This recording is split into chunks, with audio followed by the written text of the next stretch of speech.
আসসালামু আলাইকুম। সকাল ৯টা বেজে ২৫ মিনিট। আজ শুক্রবার। বাংলাদেশ বেতার, কক্সবাজার। স্থানীয় খবরে স্বাগত জানাচ্ছি রুবিনা পারভিন। গত জুলাই ও আগস্ট মাসে ছাত্র জনতার গণ অভ্যুত্থানে নিহত শহীদদের স্মরণে কেন্দ্রীয় কর্মসূচির অংশ হিসেবে শহীদি মার্চ কর্মসূচি পালন করেছে কক্সবাজার বৈষম্য বিরোধী ছাত্র আন্দোলন। গতকাল বৈষম্য বিরোধী ছাত্র আন্দোলনের ব্যানারে পৃথক সময়ে দুটি শহীদি মার্চ বের করা হয়। প্রথমটি কালো দোকান থেকে বের হয়ে শহরের প্রধান সড়ক প্রদক্ষিণ শেষে কেন্দ্রীয় শহীদ মিনারে এসে শেষ হয়। অপরটি পৌরসভা চত্বর থেকে বের হয়ে বাজারঘাটা হয়ে কেন্দ্রীয় শহীদ মিনারে এসে শেষ হয়। উভয় শহীদি মার্চে বৈষম্য বিরোধী ছাত্র আন্দোলনের জেলা সদস্য সহ বিভিন্ন শিক্ষা প্রতিষ্ঠানের শিক্ষার্থীরা অংশ নেয়। এ সময় শহীদদের ছবি, বিভিন্ন স্লোগান সহ প্লেকার্ড, দেশের উন্নয়ন ও কেমন বাংলাদেশ চাই সম্বলিত ব্যানার নিয়ে এ কর্মসূচিতে অংশ নেয় তারা। পরে শহীদদের স্মরণে ১ মিনিট নীরবতা পালন করে বৈষম্য বিরোধী ছাত্র আন্দোলনের সদস্য ও শিক্ষার্থীরা।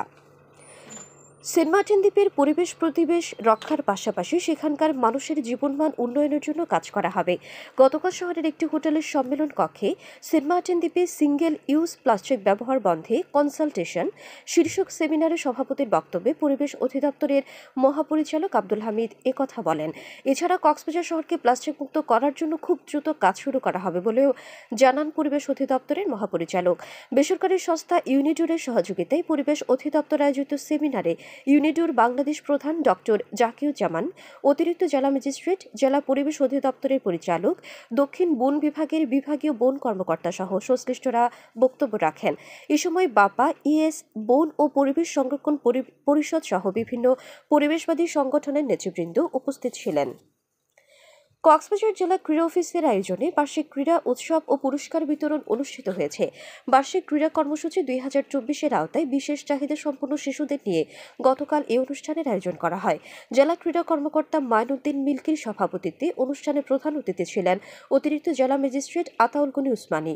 এ সময় প্রধান অতিথি বলেন, বিশেষ চাহিদা সম্পন্ন শিশুদের শারীরিক এবং মানসিক উন্নতির জন্য সবাইকে সচেতনতার সাথে কাজ করতে হবে।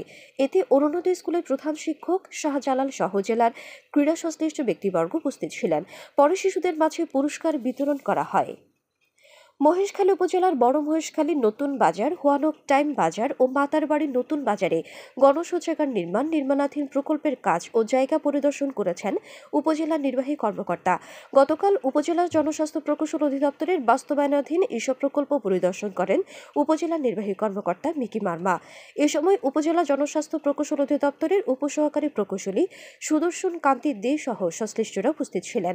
পরিদর্শনকালে উপজেলা নির্বাহী কর্মকর্তা জনগণের সুবিধার্থে সরকারি উদ্যোগে নির্মিত এসব প্রকল্পের রক্ষণাবেক্ষণ ও হাটবাজার পরিচ্ছন্ন রাখতে সকলের প্রতি আহ্বান জানান। উখিয়ায় OMS কর্মসূচির আওতায় দরিদ্র পরিবারের জন্য ন্যায্য মূল্যে চাল বিতরণ শুরু হয়েছে। গতকাল খাদ্য অধিদপ্তরের সহযোগিতায় উপজেলার হলদিয়া পালং ইউনিয়নের মরিচ্ছা বাজারে চাল বিতরণ কার্যক্রম উদ্বোধন করেন ইউনিয়ন পরিষদের মেম্বার মঞ্জুর আলম। উপজেলা খাদ্য গুদামের ভারপ্রাপ্ত কর্মকর্তা আবু নাইম ভুঁইয়া জানান, এ কার্যক্রমের আওতায় প্রত্যেক ব্যক্তি প্রতি কেজি ৩০ টাকা দরে ৫ কেজি চাল ও ২৪ টাকা দরে ৫ কেজি আটা কিনতে পারবেন। তিনি আরও জানান, সকাল 10টা থেকে বিকেল 4টা পর্যন্ত সপ্তাহে ৫ দিন ২০০ জন ব্যক্তি সরকার নির্ধারিত মূল্যে ওই চাল ও আটা ক্রয়ের সুযোগ পাবেন। রামুতে অভিযান চালিয়ে ১ কেজি ক্রিস্টাল মেথ আয়াতসহ উদ্ধার করেছে বিজিবি। এ তথ্য নিশ্চিত করে ৩০ বিজিবির অধিনায়ক লেফটেন্যান্ট কর্নেল সৈয়দ ওয়াহিদুজ্জামান তানজিদ জানান, গতকাল রামু ব্যাটালিয়ন ৩০ বিজিবির অধীনে মরিচা যৌথ চেকপোস্টের একটি বিশেষ টহল দল ধুরুমখালী ব্রিজের দক্ষিণ পাশে টহলরত অবস্থায় একটি সন্দেহজনক ইজি বাইককে থামানোর জন্য সংকেত দেয়। এ সময় ইজি বাইকের যাত্রী একটি ব্যাগ ফেলে পালিয়ে যায়। পরবর্তীতে যাত্রীর ফেলে যাওয়া ব্যাগটি তল্লাশি করে ১ কেজি ক্রিস্টাল মেথ আইস উদ্ধার করা হয়। উদ্ধারকৃত মাদক যথাযথ নিয়ম মেনে ধ্বংস করার জন্য ব্যাটালিয়ন সদরে জমা দেওয়া হয়েছে। উখিয়া থেকে অস্ত্র ও গুলিসহ এক রোহিঙ্গা কিশোরকে আটক করেছে র্যাব। গতকাল উপজেলার পালংখালী ইউনিয়নের বটতলী এলাকায় অভিযান চালিয়ে তাকে আটক করা হয়।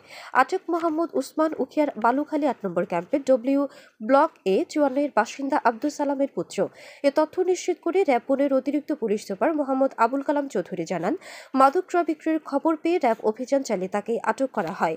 পরবর্তীতে তার দেহ তল্লাশি করে দেশীয় তৈরি এক TLG ও ১ রাউন্ড কার্তুজ উদ্ধার করা হয়। এ বিষয়ে প্রয়োজনীয় আইনানুগ ব্যবস্থা গ্রহণ করা হয়েছে বলে জানান তিনি। আবহাওয়া এখন জানিয়ে দিচ্ছে বাঁকখালী নদীর মোহনা ও সংলগ্ন এলাকার সামুদ্রিক জোয়ার ভাটার সময়সূচি। আজ জোয়ার শুরু হয়েছে সকাল 6টা 19 মিনিটে, চলবে দুপুর 12টা 16 মিনিট পর্যন্ত। ভাটা শুরু হবে দুপুর 12টা 16 মিনিটে, চলবে সন্ধ্যা 6টা 33 মিনিট পর্যন্ত। খবর শেষ হলো। আমাদের পরবর্তী খবর প্রচারিত হবে আজ দুপুর 2টা বেজে 55 মিনিটে।